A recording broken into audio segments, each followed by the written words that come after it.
అనగనగా దేవుని బిడ్డలైన ఇజ్రాయేలు ప్రజలు ప్రయాణిస్తూ యెరికో అనే నగరానికి చేరుకున్నారు. కాని అక్కడ వాళ్లకో పెద్ద సమస్య ఎదురైంది. చూశారా ఆ గోడలని? అవి ఎంత ఎత్తుగా, ఎంత బలంగా ఉన్నాయో! లోపలికి వెళ్లడానికి దారే లేదు.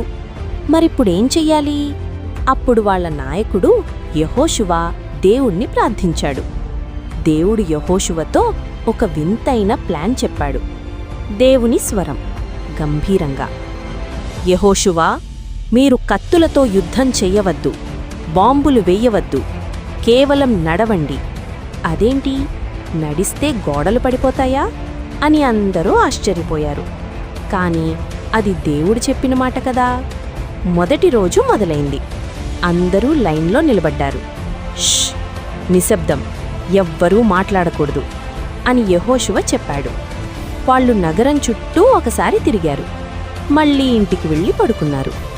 ఇలా 6 రోజులు జరిగింది. యెరికో నగరంలోని ప్రజలు గోడలపైనుండి చూసి నవ్వుకుంటున్నారు. వీళ్ళేంటి యుద్ధం చేయకుండా వాకింగ్ చేస్తున్నారు అని. 7వ రోజు రానివచ్చింది. ఈసారి స్పెషల్.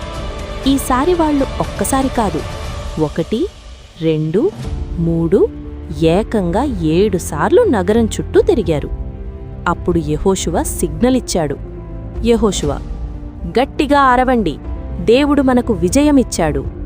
చూశారా పిల్లలు, మన సొంత బలం కంటే దేవుని మాట వినడం ముఖ్యం. దేవుడు చెబితే అసాధ్యమైనది కూడా సుసాధ్యమవుతుంది. మరో కథతో మళ్ళీ కలుద్దాం. టాటా.